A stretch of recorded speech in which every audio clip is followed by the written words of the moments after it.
রাজ্যে রাজত্ব করা। সেনাপতি, তুমি একটা কাজ করো, আমার মেয়েদের জঙ্গলে নিয়ে যাও, আর আমি যতক্ষণ না আদেশ করব ওখানেই থাকবে।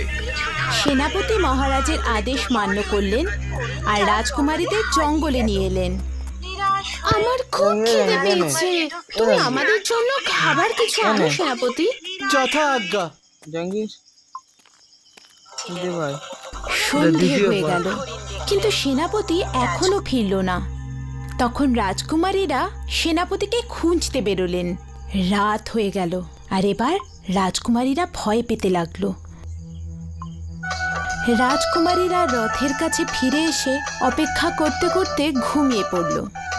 ভোরবেলায় হঠাৎ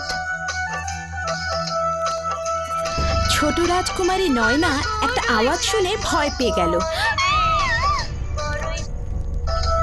রাজকুমারীরা উঠে পড়লেন, আর এখন ওদের সামনে রাজকুমাররা দাঁড়িয়েছিলেন, যারা জঙ্গলে শিকার করছিলেন। রাজকুমারীরা ওনাদের পুরো গল্পটা বললেন। আঙ্গার কলের কাজ করতে হবে রে, আঙ্গার কলের কাজ করতে হবে তো ফেমাস হয়ে গেল।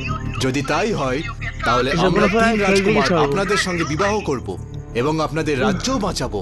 রাজকুমারীরা রাজকুমারদের সাথে মহলে ফিরলেন আর মহারাজকে বিয়ের কথা বললেন। এ তো খুব আনন্দের কথা যে আপনারা আমার মেয়েদের বিয়ে করবেন, আমাদের রাজ্য বাঁচাবেন।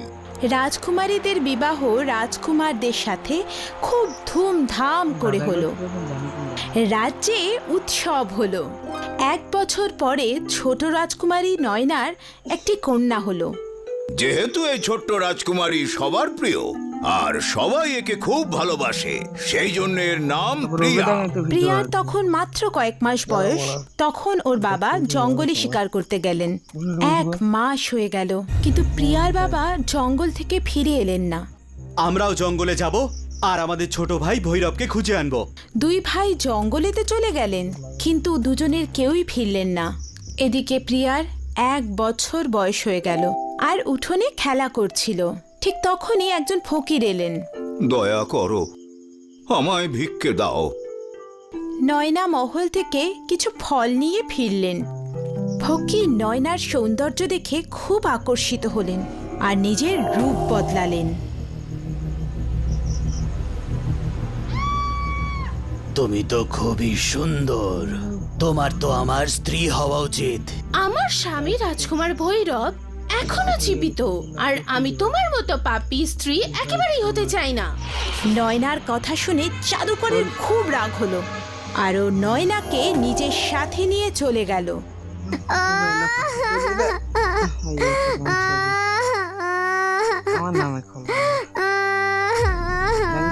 রাজকুমারী প্রিয়ার কান্না শুনে রাজকুমারীরা ওখানে পৌঁছলেন, আর নয়নাকে কোথাও খুঁজে না পেয়ে চমকে গেলেন। প্রিয়ার মাসিরা প্রিয়াকে খুব যত্ন করে বড় করলেন।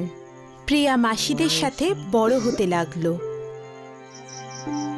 প্রিয়ার বয়স এখন 12 বছর। আমার বাবা কোথায়? একবার উনি জঙ্গলে গিয়েছিলেন। বড় রাজকুমারী প্রিয়াকে ওর বাবা, জেঠু আর মায়ের ব্যাপারে বলল। মা, আমি আমার মা, বাবা, জেঠুদের খুঁজে আনবো। কিন্তু তুমিও যদি ফিরে না আসো তো? আমি 1 মাস ধরে ওনাদের খুঁজবো, কিন্তু তখনও যদি ওনাদের না পাই তখন আমি মহলে ফিরে আসবো, পাক্কা। ঠিক আছে, কিন্তু শুধু 1 মাস। রাজকুমারী প্রিয়া নিজের আত্মীয়দের খোঁজে বেরিয়ে পড়ল। ও অনেক গ্রামে গ্রামে গেল, জঙ্গলে খুঁজল, কিন্তু ওর আত্মীয়দের কোনো খোঁজ খবর পেল না। একদিন রাজকুমারী এক পাথুরে গ্রামে এলো। ওখানে ও এক মালিনীকে দেখতে পেল। মা, আপনি কি আমায় বলতে পারেন এটা কোন জায়গা? সোনা, তোমার এখানে আসা উচিত হয়নি। এটা খুব ভয়ঙ্কর জায়গা। এটা জাদুকর পঞ্চগীরের এলাকা। আমি এখানে আমার আত্মীয়দের খুঁজতে এসেছি। রাজকুমারী প্রিয়া মালিনীকে ওর সব গল্প বলল।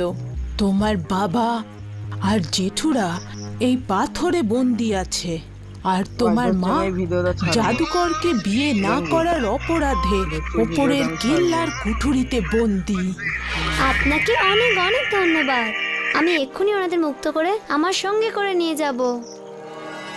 এটা এত সহজ কাজ নয়। মালিনী রাজকুমারী প্রিয়াকে কিছু উপায় বলল। কিছুক্ষণ পরে রাজকুমারী প্রিয়া মালিনীর মেয়ে সেজে কেল্লায় পৌঁছে গেল আর সিপাহীদের নজর এড়িয়ে কুঠুরির ভেতর পৌঁছে গেল। নয়না কুঠুরিতে বন্দী।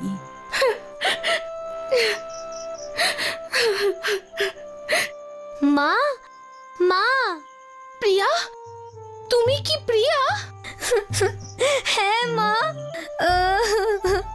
তোমার এখানে আসা উচিত হয়নি সোনা।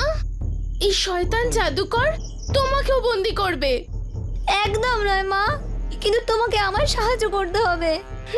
তোমাকে জাদুকরকে বলতে হবে যে তুমি ওকে বিয়ে করবে। তারপর ওর থেকে ওর শক্তির রহস্যটা কি ওর থেকে জানতে হবে। ঠিক আছে সোনা। জাদুকর পঞ্চগীর, আমি তোমার সঙ্গে বিয়ে করার জন্য এই। প্রস্তুত। হঠাৎ দাঁড়াই, কোনো ব্যাপার না, ধৈর্যের ফল মিষ্টি হয়। হয়তো তুমি বুঝতে এই পেরেছো জানেন না এই জন্য। যে তোমার স্বামী আর কোনোদিনও ফিরে সরাই আসবে না। সরা। আমি তোমাকে কালকেই ওই বিয়ে জানো। করব। মাইক আমার না একটু এটা সময় সরে দেয় না, লাগবে। জান নিচে দিকে আমি সরে এতদিন দেয়। শুধু তোমায় ঘৃণাই করেছি। তোমায় জানতে এবং চিনতে একটু সময় তো লাগবেই। ঠিক আছে, তুমি কি অমর? তুমি কি নিজের শরীর বদলাতে পারো? তুমি কি নিজের শরীর ত্যাগ করে আচ্ছা, না, অন্য গিয়ে ভাই শরীরে এখানটা প্রবেশ আমাদের করতে সাথে পারো? সাথে নেওয়া। এতগুলো প্রশ্ন। এইটাই না। আমি সাধারণ মানুষের থেকে তো আলাদা, কিন্তু আমি অমরও নই। আমার প্রাণ পূর্বের জঙ্গলে নীলগিরির গাছে থাকা একটা টিয়ার মধ্যে আছে। যতক্ষণ ও বেঁচে আছে আমার কিচ্ছু হবে না। পরের দিন রাজকুমারী প্রিয়া এলে নয়না ওকে সব কথা খুলে বলে। এবার তো আমি তোমাকে, বাবাকে আর জেঠুদের অবশ্যই মুক্ত করব। প্রিয়া জঙ্গলে গেল ও সেখানে একটা নীলগিরির গাছে থাকা টিয়াকে দেখতে পেল। ওই ওখানে, কিন্তু ও তো অনেক ওপরে বসে আছে। প্রিয়া ওর পকেট থেকে একটা মিষ্টির টুকরো বের করলো আর গাছটার কাছে একটা পাথরের ওপরে রাখলো। কিছুক্ষণের মধ্যে টিয়াটা নিচে নেমে এলো আর প্রিয়া লাফ দিয়ে ওটাকে ধরে ফেললো আর ঘাটটা মোটকে দিল। জাদুকর মারা গেল আর ওর সব জাদু নষ্ট হয়ে গেল আর সবাই মুক্ত হয়ে গেলেন। প্রিয়া নিজের আত্মীয়দের ফিরে পেল আর নিজের মা বাবাকেও। প্রিয়া 1 মাসের ভেতরেই মহলে ফিরে এলো, তাও আবার পুরো রাজ পরিবারকে সাথে নিয়ে। আর এরপর থেকে ওরা সব সময় একসাথে আনন্দে থাকতে লাগলো। হাই, আমি শাইনি। যদি তোমরা আমাকে এভাবেই দেখতে চাও তাহলে এই ভিডিওটাকে অবশ্যই শেয়ার করো। আর হ্যাঁ, এই চ্যানেলটাকে সাবস্ক্রাইব করতে ভুলো না কিন্তু।